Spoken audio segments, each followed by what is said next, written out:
तो जब हम व्यवस्था विवरण के अध्याय 9 से 11 में अपनी ज्ञान यात्रा शुरू करते हैं, मैं आपको एक कहानी बताना चाहता हूं जो मैंने कई साल पहले वेस्ट वर्जीनिया में एक प्रतिस्थापन स्कूल शिक्षक के बारे में सुनी थी। उसे एक काफी बेतरतीब कक्षा में नियुक्त किया गया था, कई दिनों तक, और अंततः उन दिनों में से एक दिन लड़कों ने बहुत बार सीमा पार कर दी और वह लकड़ी की पैडल बाहर आ गई। तो कक्षा ने अपनी सांस रोके रखी जब शिक्षक ने इस नेता को हॉलवे में ले जाया। लेकिन किसी न किसी कारण से शिक्षक ने इस लड़के को एक असामान्य तरीके से पाठ पढ़ाने का निर्णय लिया। वह इस छोटे लड़के घुटने बैठ गया और कहा, सुनो, मैं तुम्हें थप्पड़ नहीं मारने वाला हूं, मैं अपने पैर पर खुद को मारने वाला हूं, और जब मैं ऐसा करूं तो मैं चाहता हूं कि तुम जितना जोर से हो सके चिल्लाओ। तो शिक्षक लंगड़ाते हुए कक्षा में वापस आया और अपने छात्रों से बहुत सम्मान प्राप्त किया। और वह लड़का जिसे सजा मिलनी चाहिए थी ने सीखा कि अनुग्रह वास्तव में अनायास मिलता है। तो यह मूसा द्वारा इज़राइल को सिखाए जाने वाले 2 महान पाठों में से एक है जब वे वादा भूमि में प्रवेश कर रहे हैं। पहला यह है, भगवान का अनुग्रह एक अनायास मिलने वाला उपहार है। व्यवस्था विवरण अध्याय 9 की शुरुआत मूसा के इस वाक्य से होती है, पद 1 में, सुनो ओ इज़राइल, तुम आज जॉर्डन पार करने वाले हो, इसलिए आज जान लो कि जो तुम्हारे आगे एक भस्म करने वाली आग की तरह जाता है, वह तुम्हारा भगवान प्रभु है। वह राष्ट्रों को नष्ट करेगा और उन्हें तुम्हारे सामने अधीन कर देगा। अब मूसा जो कहता है उससे मुझे लगता है कि शिविर में यह बढ़ती धारणा है कि लोग किसी न किसी तरह से भगवान के आशीर्वाद के योग्य हैं। तो मूसा 4 में कहते हैं, अपने दिल में मत कहना कि प्रभु तुम्हारा भगवान ने उन्हें तुम्हारे सामने बाहर कर दिया है। यह मेरी धार्मिकता के कारण है कि प्रभु ने मुझे इस भूमि को प्राप्त करने के लिए लाया है।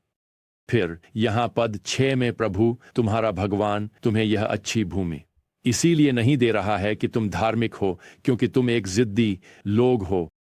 और वह पद 7 में जोड़ता है, जिस दिन से तुम मिस्र की भूमि से बाहर आए हो, तुम प्रभु के खिलाफ विद्रोही रहे हो। दूसरे शब्दों में वह कह रहा है, तुम हॉलवे में ले जाकर एक ऐसी सजा दी जानी चाहिए जिसे तुम कभी नहीं भूलोगे। लेकिन मूसा इज़राइल के लोगों को भगवान के खिलाफ विद्रोह याद दिलाते हैं। आखिरकार भगवान का अनुग्रह। यहां पद 23 में मूसा कहते हैं, तुमने प्रभु पर विश्वास नहीं किया और न ही उसकी आवाज मानी। यहां पद 24 में, तुम उस दिन से प्रभु के खिलाफ विद्रोही रहे हो जब से मैंने तुम्हें जाना। मेरा मतलब है, अगर तुम सोचते हो कि मूसा यहां उन्हें मौखिक सजा दे रहे हैं तो तुम बिल्कुल सही हो, और इसके लिए बहुत अच्छे कारण हैं। मूसा अब अध्याय 10 में लोगों को याद दिलाते हैं कि वह फिर से पर्वत पर गए ताकि भगवान 10 आज्ञाओं को पत्थर की पट्टियों पर फिर से लिख सकें। तुम्हें याद है कि वे मूल पट्टिकाएं नष्ट हो गई थीं। मुझे मूसा का यह कहना यहां पद 5 में बहुत पसंद है। फिर मैं मुड़ा और पर्वत से नीचे आया और उन पट्टियों को उस संदूक में रखा जो मैंने बनाई थी, और वहां वे हैं जैसे प्रभु ने मुझे आज्ञा दी थी। यह हमें क्या बताता है? भगवान ने अपने लोगों को नहीं छोड़ा, उन्होंने उन्हें भी नहीं हटाया। और मूसा चाहता है कि वे यह सीखें, फिर से सीखें, कि उनके प्रति भगवान का अनुग्रह पूरी तरह से अयोग्य था।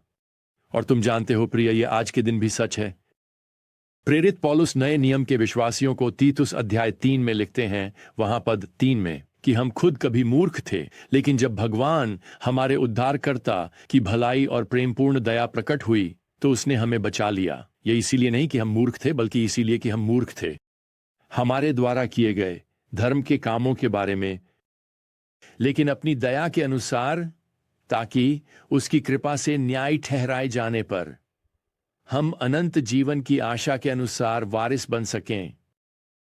मुझे बताने दो, तुम्हारी और मेरी इतिहास बार बार यह साबित करता है कि अनुग्रह कमाया नहीं जाता। यह उन लोगों को उपहार के रूप में दिया गया है जो विश्वास के द्वारा केवल यीशु मसीह पर भरोसा करते हैं। क्या मैं आपसे पूछ सकता हूं, क्या आपने केवल अनुग्रह के द्वारा उसकी क्षमा का उपहार प्राप्त किया है? अब गलत मत समझो।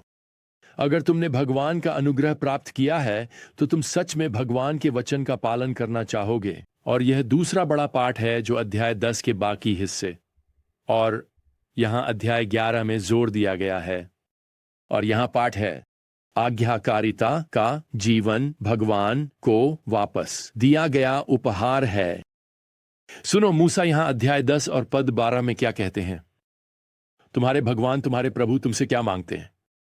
लेकिन भगवान से डरना, उसकी सभी राहों में चलना, उसे प्यार करना, अपनी पूरी आत्मा के साथ भगवान की सेवा करना और भगवान के आदेशों और नियमों का पालन करना। आप देखिए, आप इसे स्पष्ट नहीं कर सकते। हम भगवान के प्रति अपने प्रेम को उनकी आज्ञा का पालन करके प्रदर्शित करते हैं। हम उसके उपहार के लिए उसका धन्यवाद करते हैं, उसे आज्ञाकारिता लौटाकर। और मूसा इस पाठ को अध्याय 11 में कई अलग अलग तरीकों से दोहराते हैं। उदाहरण वह यहां पद 1 में कहते हैं, इसलिए तुम अपने भगवान अपने प्रभु से प्रेम करोगे और हमेशा उसके आदेशों का पालन करोगे। मूसा राष्ट्र को मिस्र से बचाने और भगवान की उनके प्रति प्रेमपूर्ण देखभाल की याद दिला रहे हैं। यहां पद 8 में मूसा उन्हें याद दिलाकर बिंदुओं को जोड़ने जा रहे हैं कि भगवान की आज्ञा का पालन करना उनके लिए भगवान के अनुग्रह का उत्तर है। इसलिए तुम आज जो आज्ञा मैं तुम्हें देता हूं उसका पूरा पालन करोगे। अब इज़राइल कैसे जान सकता है कि वे भगवान की आज्ञा का पालन कर रहे हैं? क्या कोई चेतावनी, संकेत या प्रणाली है कि उन्हें, आप जानते हैं, गलियारे में पीटने के लिए ले जाया जाएगा?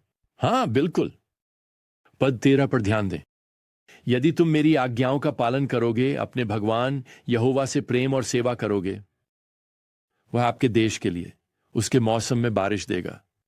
तो आपके सामने है, यदि वे भगवान की आज्ञा का पालन कर रहे हैं तो वादा की गई भूमि बारिश से धन्य होगी। अब अगर वे भगवान से मुड़ जाते हैं तो क्या होगा? पद 17 हमें उत्तर देता है, भगवान का क्रोध आपके खिलाफ भड़क उठेगा और वह आकाश को बंद कर देगा ताकि वहां बारिश न हो। पसंद यहां भगवान से एक प्रारंभिक चेतावनी प्रणाली है और हम इसे देखेंगे वैसे जब हम पुराने नियम के माध्यम से यात्रा करेंगे। जब बारिश नहीं होती, हम ये जानेंगे कि इज़राइल आज्ञाकारिता प्रभु को प्रेम नहीं करता। भगवान आमंत्रित कर रहे हैं, पश्चाताप करने की याद दिला रहे हैं। अब यहां पद 18 से लेकर पद 25 तक मूसा व्यवस्था विवरण अध्याय 6 से निर्देश को दोहराते हैं कि भगवान की सभी आज्ञाओं का ध्यानपूर्वक पालन करें। आज्ञा पालन उन्हें अपनी फसलों के लिए बारिश देगा। वह कहता है कि यहां वह पढ़ता है, वह उन्हें दुश्मन राष्ट्रों पर विजय देने वाला है।